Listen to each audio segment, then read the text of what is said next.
Good afternoon. Before we begin, we just want to start by introducing ourselves. My name is Jason Fenn. My background is law. I'm a lawyer, and I practice in corporate and civil litigation. Clayton Pike. I have experience in operations management consulting, as well as working for a financial information services provider. Hi, I'm Patrick Smith. I have a background in chemical engineering. I ran my own engineering and tax advisory firm for 5 years, and post-MBA going into management consulting. Hi there, Peter Lowe's. I have a background in applied mathematics and worked in commercial banking. Good afternoon, ladies and gentlemen of the board. Thank you very much for gathering on such short notice. We were retained by David Morelli a few short hours ago to advise on the current crisis that has emerged. Our team is here to advise on this crisis, and we understand that only 3 short hours ago, Mr. Schroeder was advised of contaminated coffee beans that had been supplied to Tim Hortons franchises throughout the country. First, we have scheduled a press conference to take place directly at the completion of this meeting. Mr. Schroeder will read this public statement. Good afternoon, ladies and gentlemen. Thank you very much for attending this important press conference meant for everyone in the Tim Hortons family.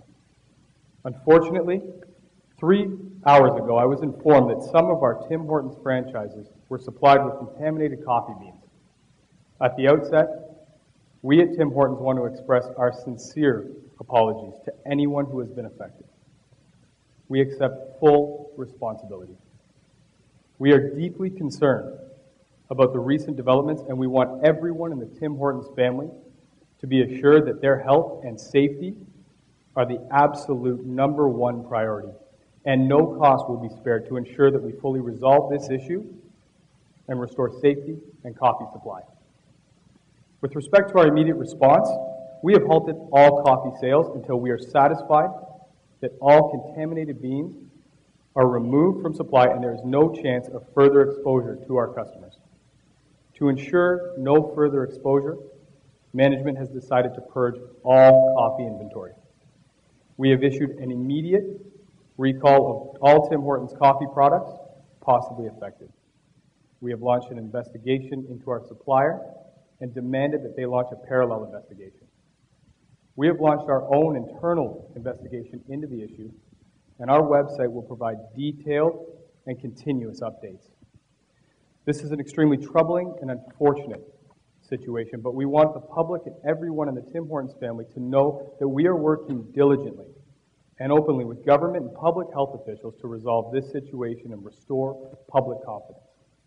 Our management of this contamination will be motivated by one thing only: the best public health interests of Canadians and specifically our customers. We are going to proactively deal with the fallout and any related consequences of this unfortunate contamination. Thank you for attending this press conference on short notice, and I will address the public again tomorrow at 11 a.m. I'm going to now pass this off to Clayton, who's going to talk about the plan. As we spoke about at our last board meeting, key to Tim Hortons' success is a sustainable competitive advantage, and that is driven by vertical integration and brand equity. This crisis affects both of those areas, particularly brand equity. Therefore, we are going to review specific steps that we need to take in the immediate, short-term, and long-term timeframes in order to avert this crisis. I'm going to start off with our immediate response. The press statement that Jason just read is of critical importance. Mr. Schroeder will read it to the public, local, and national media. It contains a statement of the facts in terms of broad context. It offers an apology.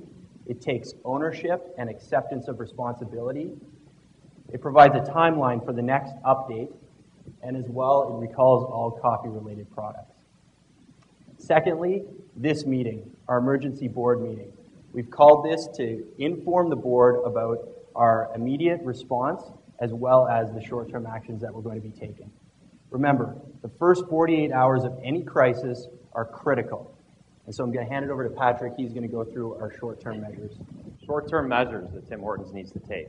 The first measure that Tim Hortons needs to take is to as we mentioned, purge the coffee supply of all the contaminated beans. This will be done with an internal and supplier investigation that will be coordinated hand in hand with the relevant health and government authorities.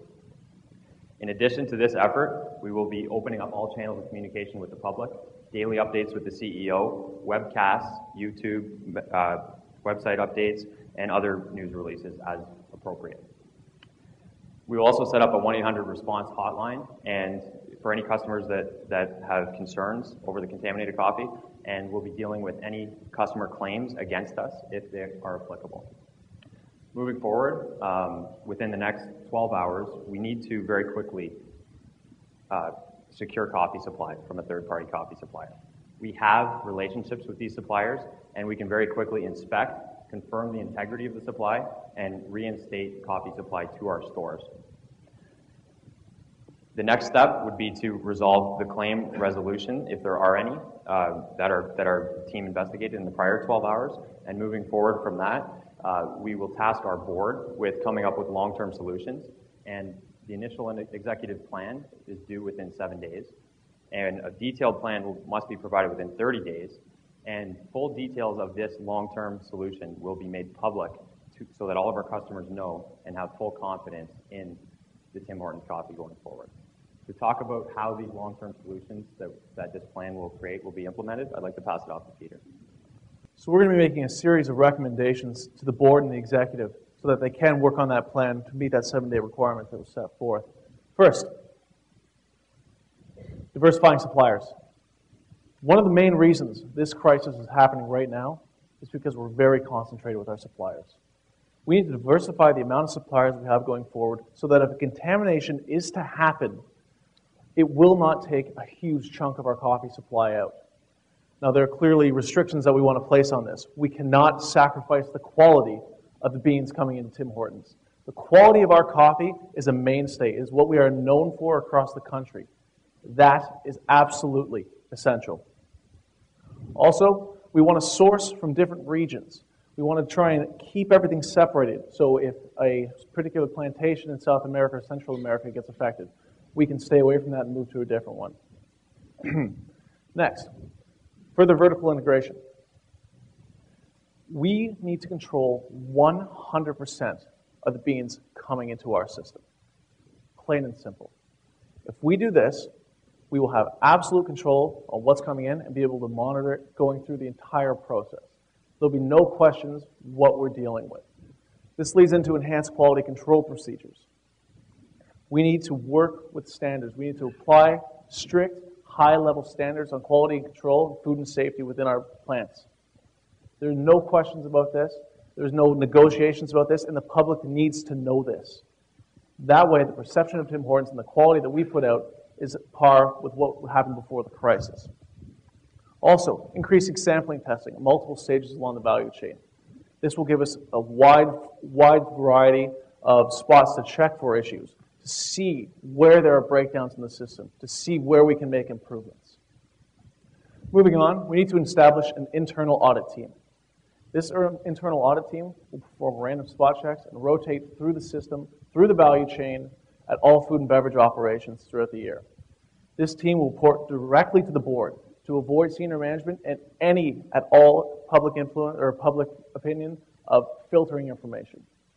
There can be no perception that management said, we're not letting this health information hit the board because of costs or anything along those lines. Secondly, enhanced tracking measures.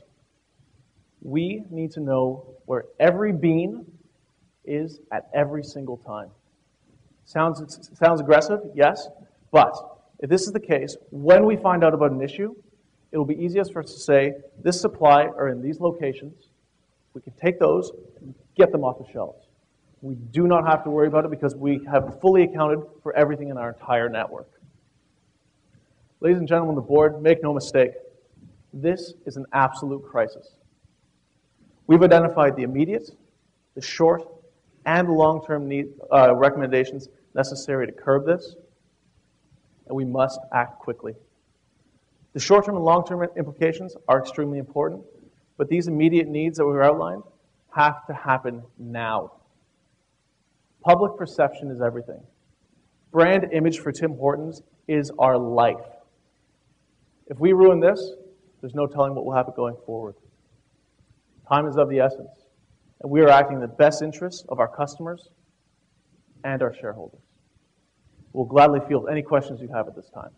Your diversification strategy, I wondered how you were going to, how that jives with your process of blending the beans to deliver a consistent taste.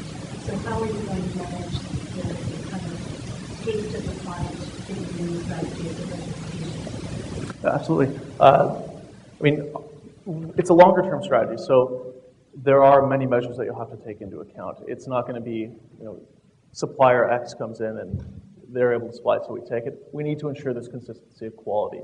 So there obviously will be many tests done, taste tests. We'd go to the public. We'd start integrating it slowly to make sure there isn't a disconnect between old Tim Hortons supplier and new Tim Hortons suppliers. So there has to be a strictly managed, strictly controlled process along those lines. Just to add to that, I think one of the natures of coffee is that you can create a blend that tastes the same using a different set of blends that with different characteristics, and it's just a matter of experimentation and R&D to match the Tim Hortons taste that customers have grown accustomed to. So we see it as being possible.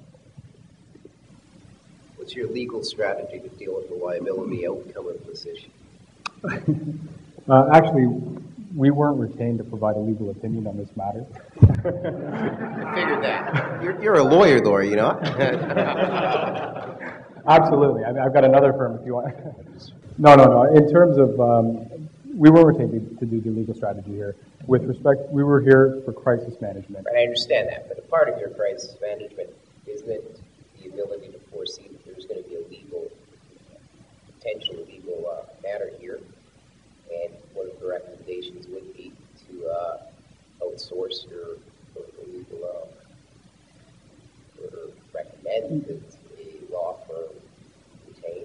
Absolutely. What we want to do is preempt any litigation if we can. We've got in-house counsel working on this matter, and absolutely we've got outside counsel that has been retained that's working on, obviously, our best interests here and preparing for any resulting litigation. How would you deal with in regards to the crisis with the staff, both part-time and full-time, within the Tim Hortons family? I think that part of the immediate short-term communications is immediate. We're divulging everything to the public, so our franchisees are going to know exactly what the public knows, and they're also going to know how to communicate to their staff when dealing with the customers about the crisis. So there's going to have to be some ad hoc training that goes on in terms of how to deal with the customer that walks in and asks for coffee and, there's no coffee for the next 48 hours because we're switching suppliers. So there will be an ad hoc emergency type training for staff.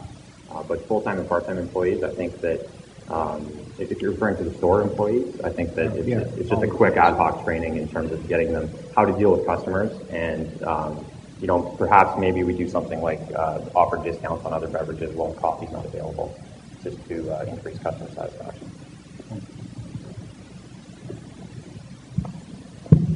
Since we'll be out of coffee for a number of days and there'll be some promotions on other products, how do you anticipate compensating franchisees for lost revenue, lost product during the period, lost profits during the period? I think that's probably not the priority at this time. We would certainly compensate them for their losses because it's something that affects Tim Hortons in general. But our main concern is maintaining the brand. So if that that goes away, then really there's no franchises going forward. So it's important to maintain the brand, and we do that at any cost. And realistically, just add that the distribution network that is currently in place at Tim Hortons is fairly strong. So while we're pulling out certain beans that are potentially affected, that's not to say 100% of our supply is affected. So we can move beans from BC to Nova Scotia if necessary in a relatively short time frame. One of your recommendations was around further vertical integration. So I assume you're saying controlling the growing operations.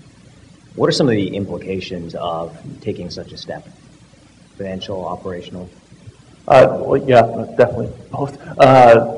Clearly, it's a market that we are not currently in. So the financial implications, you're going to run into possibly currency risks, foreign investment. You could have a lot of political issues, depending on where in the South you're sourcing some of these beans. And these all need to be taken into consideration. Again, it's on the longer term scale, so like much of the long-term recommendations, there will have to be extensive research, extensive negotiations, probably both with local government, with the growers, Canadian governments, U.S. government if necessary. The supply chain is going down there as well. To add to that, I think we studied the vertical integration in the first case, and currently Tim Hortons supplies or roasts 75% of the beans that it sources. So the first step would be to get that roasting up to 100% so that we have all our beans in-house in terms of the roasting operation. Whether or not we backwards integrate to the level of the distributor is, again, something we'd have to assess. But I think an immediate step would be let's get that 75% up to 100% in terms of roasting. How does this crisis impact your the strategy for the expansion strategy for Tim Hortons? The expansion. Okay, how does this crisis impacts the potential or the recommendation for the expansion of the Tim Hortons chain in the U.S.?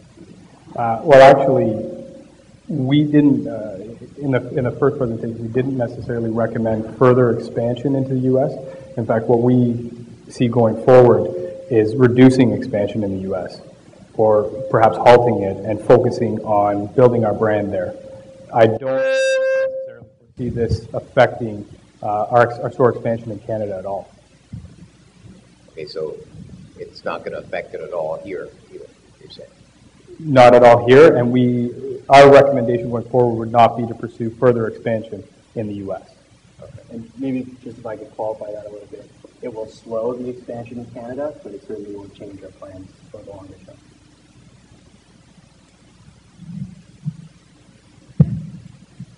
I'm a shareholder on a fixed income. I really rely on my Tim Hortons dividends. Should I sell them by Royal Bank instead?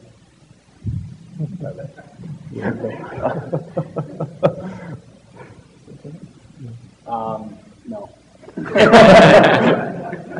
Can you elaborate? No, I mean, why should I stick with there was an increase in the dividend recently, which you were probably happy about. But there's also a share repurchase program, which you're probably also happy about. But maybe that's somewhere where we can pare back if some of these expenses that arise from the crisis, eat into that money that we would have otherwise used to buy back shares. So we would maintain the dividend.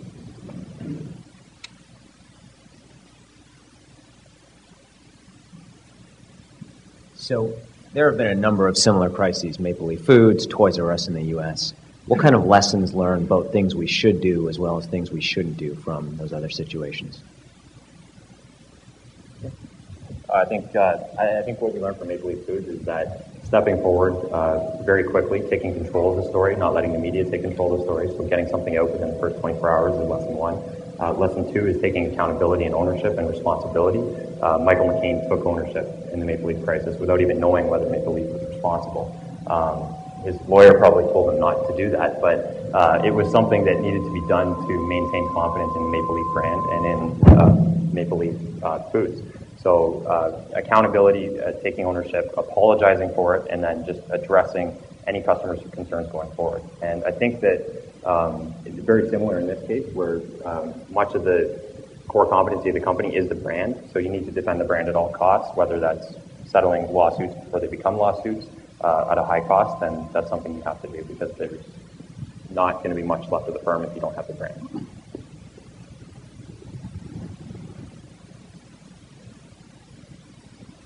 Good lawyer would tell me to do exactly that, by the way. Minimize the cost. I'm going to go back to my first question and challenge you a little bit on that.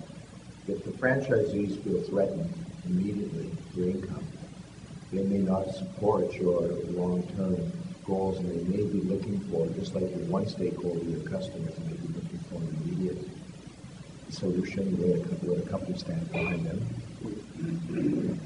I think that the franchisees have the same vested interest as the corporation does in terms of making sure that the crisis is resolved properly.